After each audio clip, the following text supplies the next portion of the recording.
ओम शांति।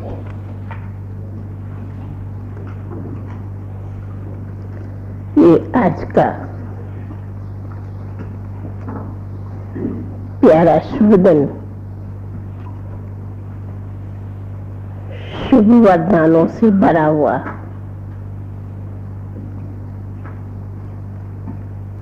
कल पहले भी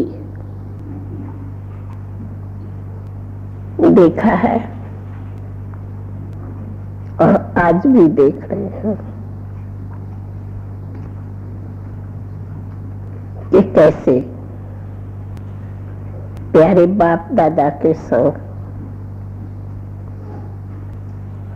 आप सभी इस निमित्त बनी हुई आत्मा को बहुत बहुत बहुत अपने स्नेह के साथ, अपने प्यार भरी शुभ संकल्पों के साथ, कामनाओं के साथ जैसे अभी सुना, कोई ने कहा पीस दूध, कोई ने कहा पीस कबूतर, कोई ने कहा पीस पंछी, कोई ने कहा पीस फरिश्ते, कोई ने कुछ अपने अपने शुभ वाइब्रेशन दिए। इसलिए आप हम भी ये देखेंगे, कोई कहे मैं विदेश जाती हूँ नहीं, परंतु आप सभी की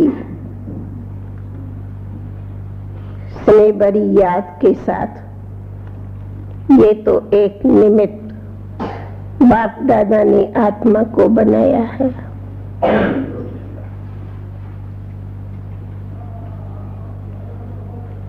सो आप सभी की अभी अभी आपने देख ही लिया कि दादी जी तो प्यार की और शांति की सागर है, और मेरे लिए कहा गया था कि ये डमरू बजाएगा।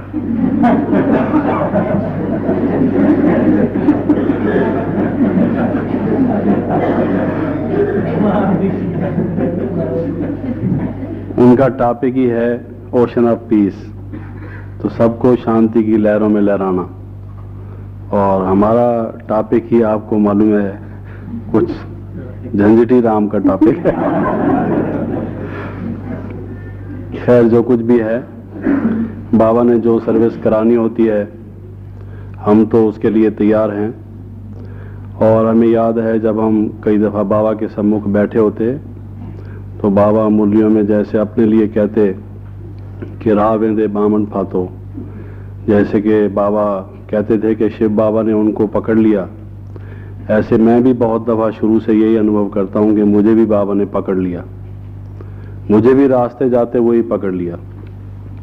अभी मुझे ईश्वरीय ज्ञान में आते हुए 4-5 दिन ही हुए थे, बाबा ने सर्विस में मुझे लगा दिया।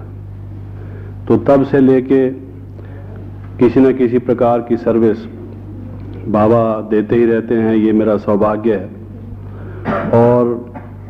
और कुछ बात मैं ना भी कह पाऊँ, एक बात मैं कहना चाहूँगा कि जब से मैं इस ईश्वरीय विश्वविद्यालय में आया हूँ मैंने ये देखा है कि बाबा ने मुझे मिनट मिनट सर्विस में लगाया है। शायद ही मेरे जीवन का कोई दिन ऐसा होगा जो किसी कारण से मैं कोई सर्विस ना कर पाया हूँ, मेरे ख्याल में ऐसा होगा नहीं। तो बाबा की कमाल है और बाबा की मेहरबानी है, उसकी कृपा है, उसकी कृपा का हाथ है कि जो इस अनमोल ब्राह्मण जीवन के जो श्वास हैं वो सेवा में लगे रहे।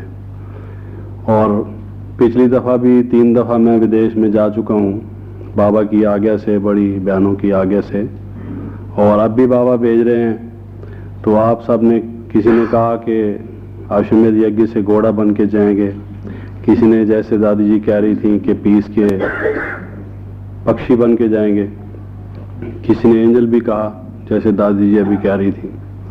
तो बहुत सी बातें आपने कही, लेकिन मैं ये समझता हूँ कि दादी जी के लिए तो आपने जो कुछ कहा वो बिल्कुल ठीक था, बल्कि शब्द भी वर्णन नहीं कर सकते जो उनमें गुण हैं, जो आपने प्रेम और सम्मान उनका प्रकट किया।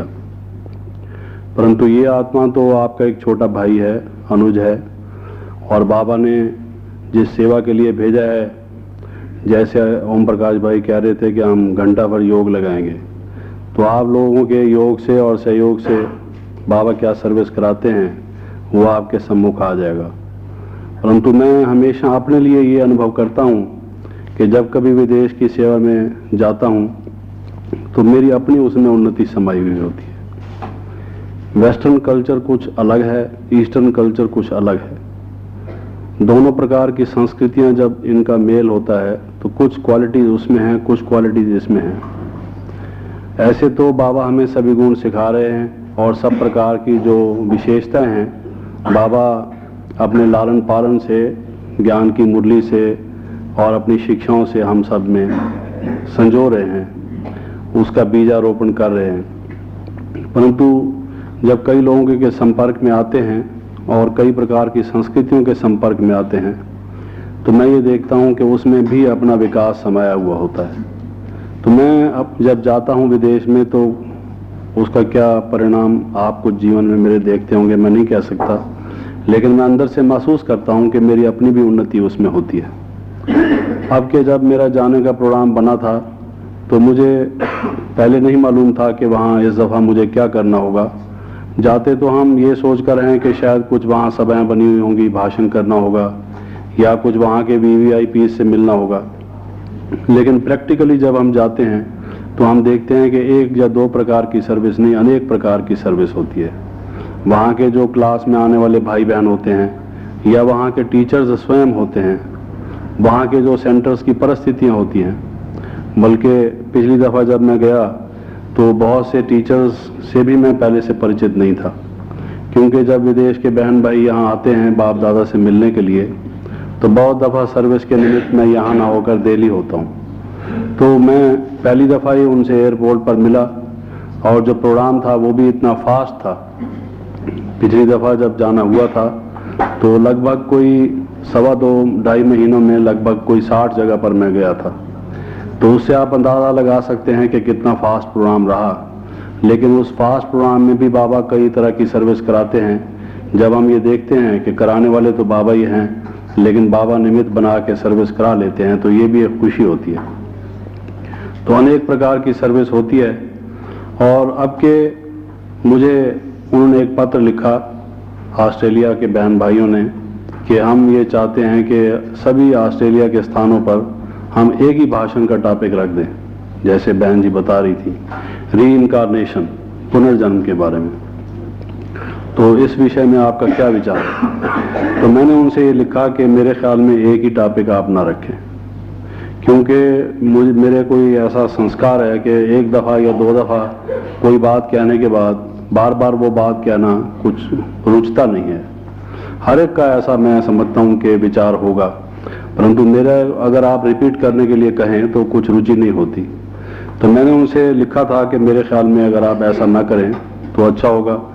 1-2 जगह पर आप रख लें ज़्यादा से ज़्यादा, लेकिन बाकी सब स्थानों पर अलग अलग टॉपिक्स अगर आप रखेंगे तो अच्छा होगा। तो चूंकि विदेश से पत्र व्यवहार में कुछ समय लग जाता है, तो बाद में जब मुझे फाइनल रिस्पांस उनका मिला तो उससे मुझे लगा कि उन्होंने वो एक ही टॉपिक बहुत जगह पर रख लिया है। अब उसमें मैं आमतौर से देखता हूं कि विदेश के जो बहन भाई हैं वो शांति और योग में ज़्यादा दिलचस्पी रखते हैं।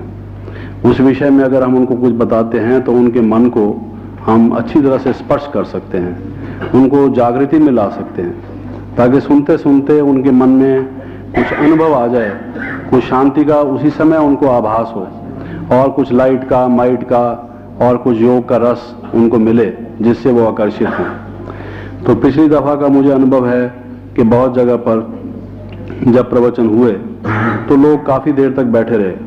हम तो समझते थे कि भारतवर्ष में शायद ऐसा होता है, लेकिन मान लीजिए किसी जगह पर प्रोग्राम 9 बजे था तो 11:30 बजे तक लोग बैठे रहे सुनने के लिए।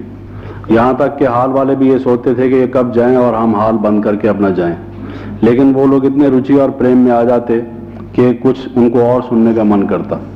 तो वो टॉपिक जो हैं मैं समझता हूँ कि उसमें हम अपना जो एक अनुभव कराने की बात है वो ज़्यादा प्रैक्टिकल में ला सकते हैं। और ये अब के जो टॉपिक रखा गया है ये इनकारनेशन री इनकारनेशन के बारे में है, और सिर्फ ऑस्ट्रेलिया में ही नहीं, न्यूजीलैंड में भी और सिंगापुर में भी, फिलीपींस में भी, तो बहुत जगह पर कई देशों में ही ये टॉपिक उन्होंने रखा हुआ है। और उसमें एक कठिनाई हमें ये पेश आती है कि पिछली दफ़ा भी जब मैं गया था तो एक जगह पर जहां हमारा कार्यक्रम होता है आसपास के देशों से भी बहन भाई आ जाते हैं और वो भी साथ चल पड़ते हैं और क्लास वाले भी होते हैं।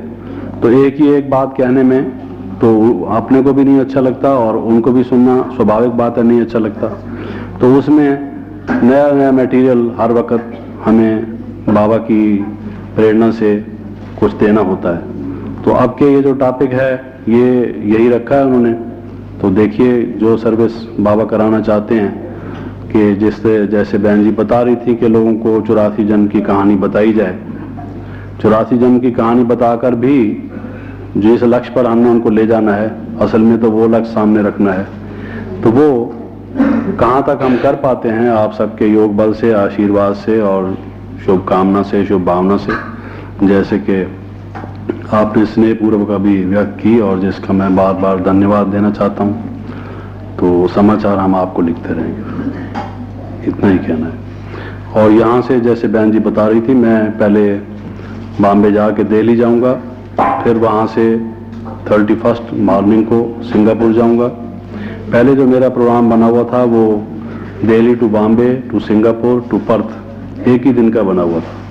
वो बड़ा लंबा फ्लाइट था और वो सिंगापुर में पर्थ में सुबह को 3:15 बजे फ्लाइट पहुंचता था और एयरपोर्ट से फारिग होते होते हम वहाँ सेंटर पर 5-5:30 बजे पहुंचते थे।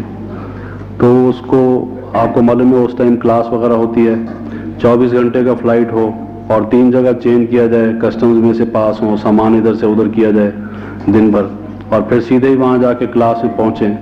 तो उसकी बजाय मैंने सोचा कि सिंगापुर में मैं थोड़ा कुछ आवर्स ज़्यादा ब्रेक कर लूँ तो अच्छा है, ताकि सुबह को जब ऑस्ट्रेलिया पहुँचूँ तो मैं फ्रेश हूँ। तो अब 31 तारीख मॉर्निंग को सिंगापुर जाऊँगा और नेक्स्ट डे आगे जो प्रोग्राम था वो वैसे ही जैसे था पहले है, और सिंगापुर से पर्थ, फिर ऑस्ट्रेलिया के बहुत से स्थान हैं, न्यूजीलैंड, उसके बाद हांगकांग, फिलीपींस, फिर जापान और फिर वापस आऊँगा फिलीपींस, हांगकांग, उसके बाद सिंगापुर भी बीच में है, मलेशिया भी और थाईलैंड, इसके अलावा बर्मा, नेपाल, ऐसे कई स्थान हैं जहाँ पर बाबा की सेवा करने में जाना हुआ है। ओम शांति। ओम शांति। करण करावन हार, जानी जाननहार तो बाबा है और हम तो हैं बाबा के जादू की डब्बियां। इस साकार माध्यम से बाबा को जो सेवा लेनी होगी सो सेवा लेगा ही, लेकिन साथ साथ यहाँ ये अनुभव होता है कि अनेक प्रकार के विघ्न पड़ते हुए भी बाबा कैसे अपना सारा कार्य कराता है। ये एक मिसाल मैं आपको दूंगी कि रमेश भाई हमारा पासपोर्ट लेकर बॉम्बे गए थे कि हम टिकट का वीज़ा वगैरह का ट्राई करेंगे, और अभी थोड़ा दिन पहले जब भी वहाँ से टिकट भी आ गए, करीब 20-25 दिन ही थे, तो अमेरिकन एम्बेसी में जब रावल भाई हमारी टिकट वीज़ा के लिए लेके गए तो वहाँ पता चला कि दिसंबर में हमारा ये पासपोर्ट ख़त्म होता है और वहाँ अमेरिका की वीज़ा के लिए कम से कम 1 साल चाहिए।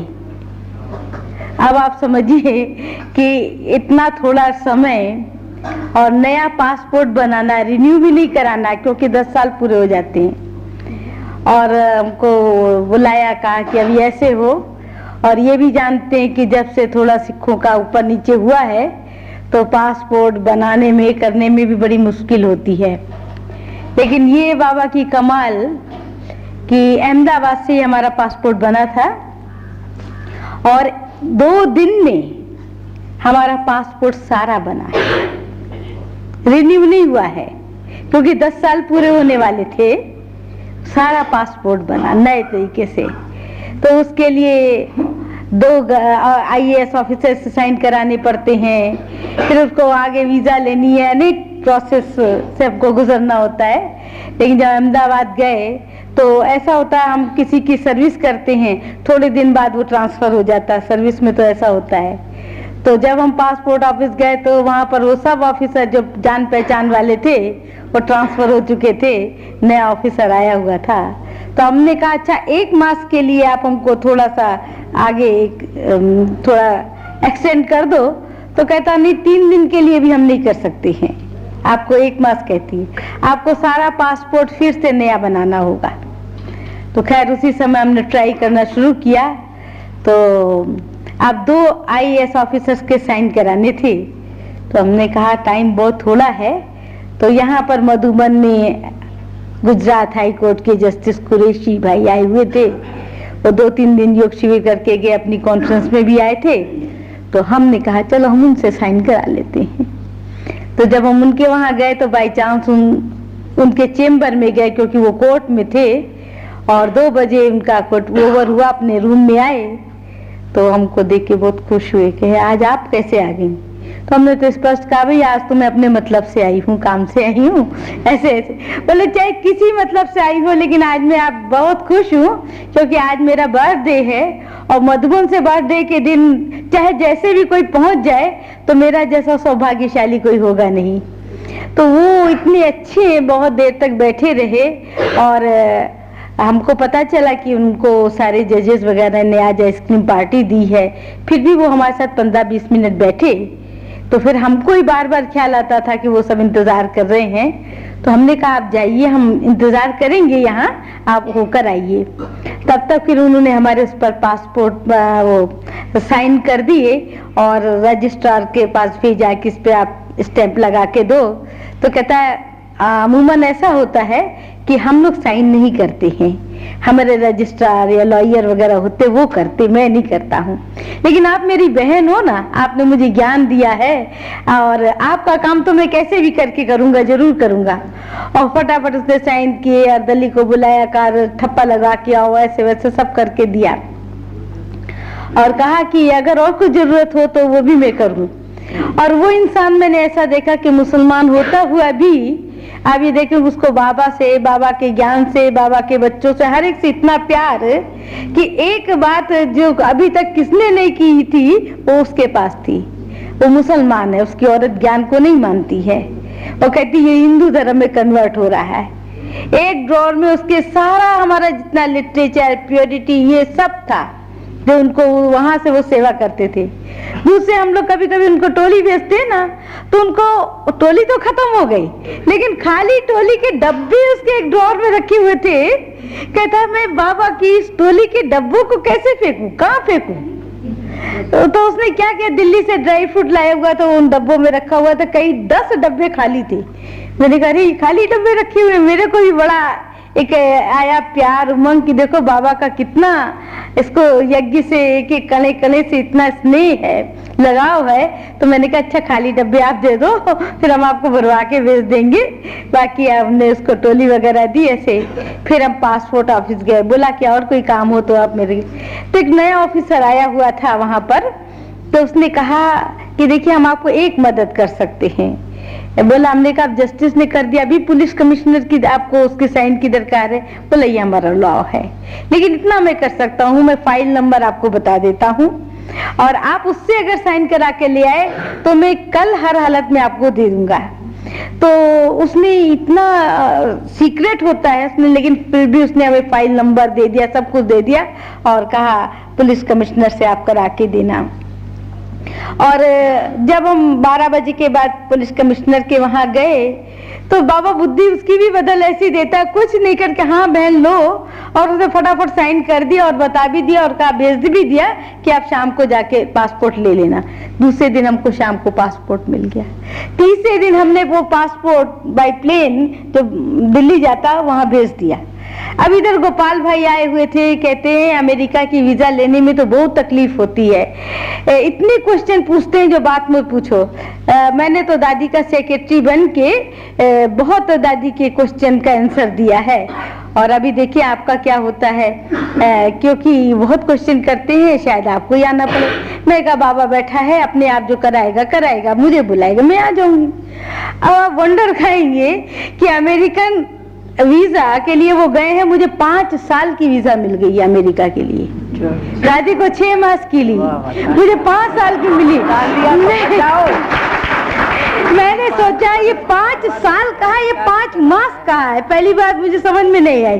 दूसरी बात जब मैंने करुणा जी के लेटर में पढ़ी फिर 5 साल, मैं हैरान हो गई। पर मेरे अंदर एक ऐसे हुआ कि 5 साल कहता ऐसा ना हो दादी मुझे वहां छोड़ आए। मैंने कहा दादी जब सोने के लिए आई, दादी कहती मोहिनी तेरे को 5 साल की वीजा दी है, क्यों दी है पूछो बाबा से। मैं कहा आएगा पूछूंगी बाबा से। कहती नहीं ऊपर जाके पूछ के आओ। मैंने कहा नीचे आएगा तो आपके सामने पूछूंगी कि क्या है, ऊपर मैं कुछ पूछ के आऊँ वो बताए आपको ऐसे कैसे होगा, तुमने अपने फायदे के लिए ऐसे कहा। मैं कहती नीचे आएगा तो हम आपके सामने पूछूंगी। पर मैं एक बात कहती दादी मुझे ऐसे छोड़ के मत आना वहां पर। तो दादी बोलती मैं ऐसे थोड़ी काम है तुम्हें छोड़ के आऊंगी। मैंने कहा एक बार मैं नेपाल में गई थी एक कॉन्फ्रेंस अटेंड करने के लिए, आपने मुझे ऐसे बहला के नेपाल सेवा पर काठमांडू भेज दिया 1 मास के लिए, मुझे वो 5 मास रख दिया।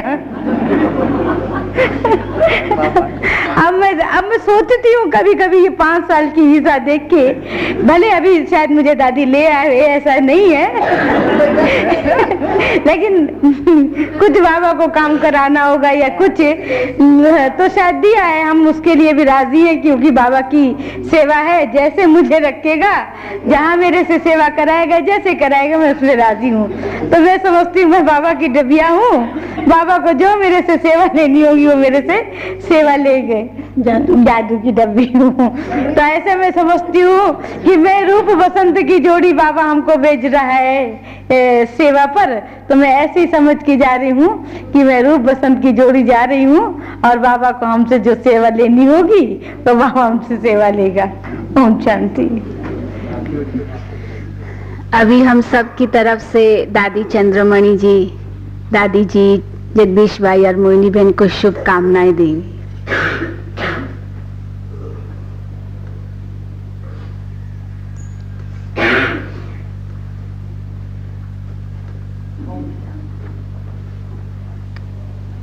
हम सभी मधुबन निवासियों के तरफ से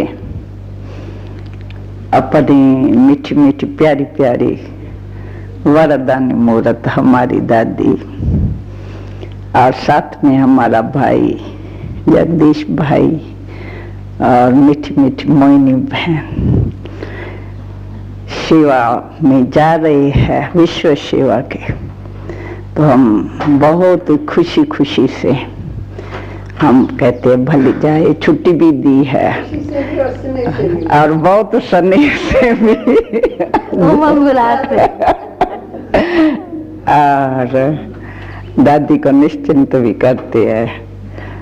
तो दादी जाएंगी, दादी के कदम में पदम है और बाबा देखो कैसे कार्य कराए रहा है, करण करावन हार तो वो ही है और बाबा का कार्य में जा रहे हैं। तो हम सब खुशी से छुट्टी दे रहे हैं दादी को।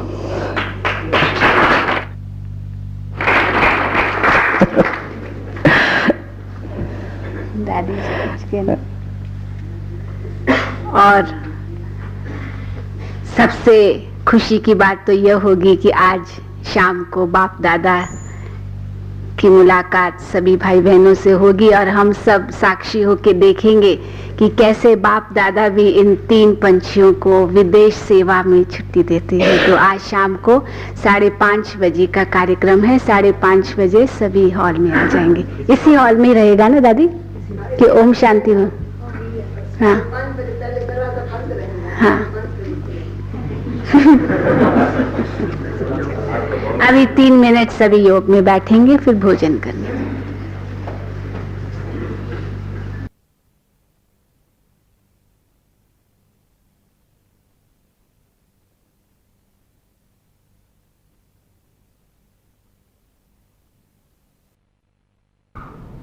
तो बताया कल जब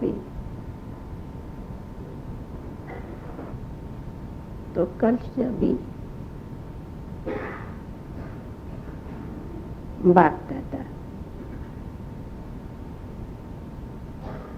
हम बच्चों के बीच पधारे थे।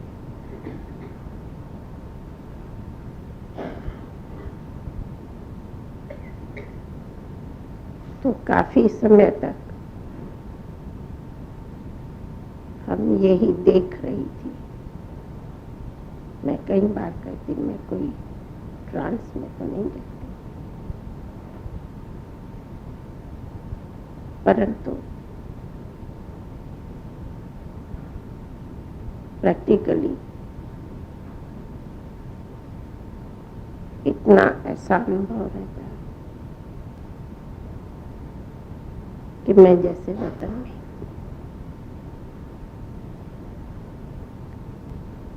तो काफी देर तक तो आप लोग ने भी देखा होगा कि बाबा सामने मीठी मीठी प्यार की हरी लाइट देता रहता है और हम ऐसे अनुभव कर रही थी कि जैसे लाइट के वाटरफॉल चल रहा है और मैं उसमें नीचे उसी लाइट में खड़ी हूँ। लाइट का ही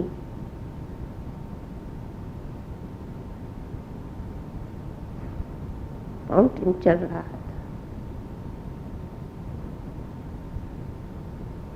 और उसी लाइट ही अंदर में यहाँ से उठती जा रही। भले बाबा मुरली चला रहे थे, सुन रही थी, लिख रही थी, फिर भी हम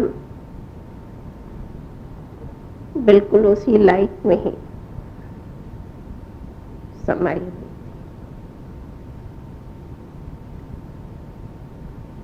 ऐसे ही रात से, शाम से, सुबह से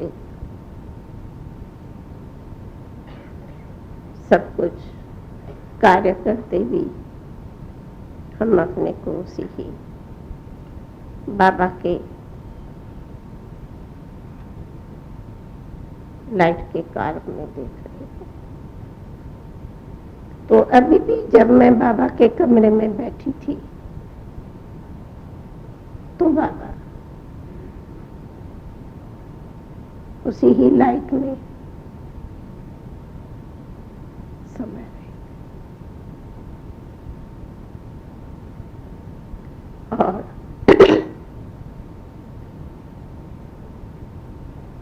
इतना ही बाबा ने बोला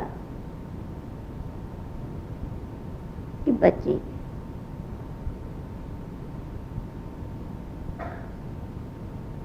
आप सदा जानती हो, देखती भी हो, अनुभव भी करती हो, तो आपके साथ प्यारे बाप दादा माता पिता सदा रहते हैं, वही उड़ा के ले जाते हैं, वही कार्य कराते हैं, वही भेज रहे हैं।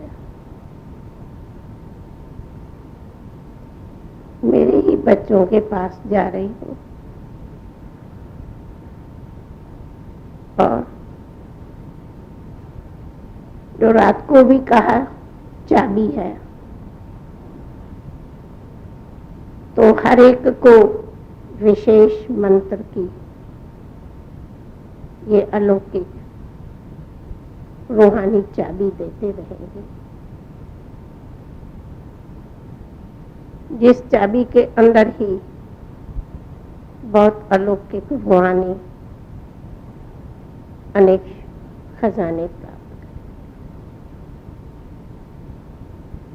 ये अविनाशी चाबी है, एक बार किसको मिल जाए तो अनेक खजानों के मालिक बन जाता है। ये चाबी ही वरदानों की है, जिससे भरपूर हो जा सकता है।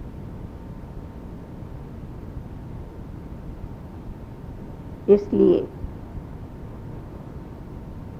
तुम बेटी निमित्त हो, तेरे को अनेक का अनेक चाबियों का गुच्छा है और उसी से हर एक को विशेष चाबी देंगे। फिर मैं वहां भी रोज मिलता रहूंगा, सदा ही मेरे पास उड़ती रहेगी।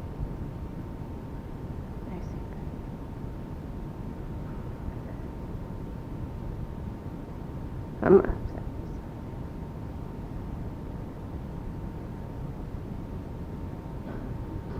स्नेह भरी यादें सबके पास ले जाती हूँ।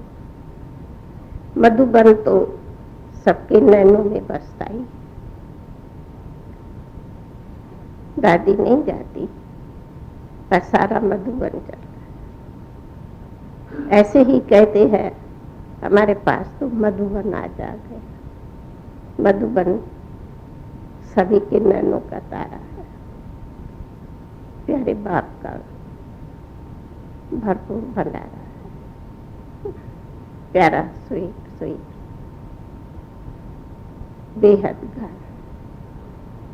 तो आप सभी भी मेरे साथ में जहाँ जहाँ जाएं, प्रोग्राम मिला हुआ है, वहाँ बुद्धि योग द्वारा रोज मिलते रहना। और रोज का अमृत वेले की रूहरहान का तो कही दिया है, इसलिए बाबा बैठे हैं। आप भी निश्चिंत है, हम भी निश्चिंत। मुझे तो ये भी देखा कि ड्रामा में ये भी कैसा एक ही डेट पर प्रोग्राम बना है कि एक ईस्ट में जाता है, एक वेस्ट में जाता है। बाबा दोनों बच्चों को वर्ल्ड के ईस्ट वेस्ट में भेज दिया। वैसे कहते हैं east and west, Madhuban is the best, लेकिन आज तो बाबा ने ईस्ट एंड वेस्ट में दोनों को भेजा है। और बीच में रूप कहो, संदेशी भी कहो, साथ त्रिमूर्ति ही उड़ा के भेज रहा है। इसलिए शायद ये भी त्रिमूर्ति का गायन आज के इस विशेष दिन का यादगार। अच्छा, ओम शांति। फिर जल्दी मिलेंगे ही। दिन तो हवा की तरह उड़ते हैं। 50 दिन हो जाएंगे, 50 दिन है तो हमारी गोल्डन जुबली के 50 दिन हम विदेश जा रही हूँ। बाबा ने पूरे हिसाब से 50 दिन की छुट्टी दी है। 50 डेज में चक्कर लगा के आएंगी। 50 सामने खड़ी है। 50 की गोल्डन जुबली का एडवांस में सबके पास में वो बाबा का जो शुभ संकल्प है, प्रेरणा है, वो देते जाएंगे। फिर आकर के गोल्डन जुबली की यहाँ धूमधाम से करेंगे। तो मुझे याद आया मेरा नंबर भी 50 है। 51। वैसे भी 50 के साथ में 1 रुपया ऐसे ऐसे रखते हैं, तो शायद 51 की यहाँ से ही ये भी कोई विशेष यादगार रहता है। 1 तो बाबा है हमारे, 50 है, 1 बाबा है, 51 है।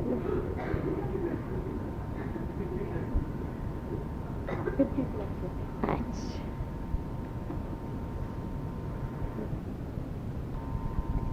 अभी जब मैं बाबा से मधुबन के लिए छुट्टी लेने के लिए कमरे में गई, तो बाबा ने तो मुझे अपने नैनों में ही समाया हुआ था और ऐसा लगता था कि बाबा जैसे स्नेह और शक्ति इसे भर रहा हो। और ऐसे ही स्वरूप में बाबा बोले, बच्ची आपको तो बाबा ने अमृत वेले मिलन मनाने का टाइम दे दिया है कि रोज अमृत वेले बाप के पास में आना।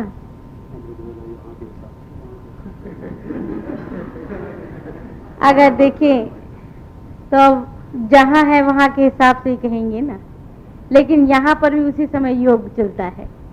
तो यहाँ का शाम का और वहाँ का सुबह का एक ही टाइम पर अमेरिका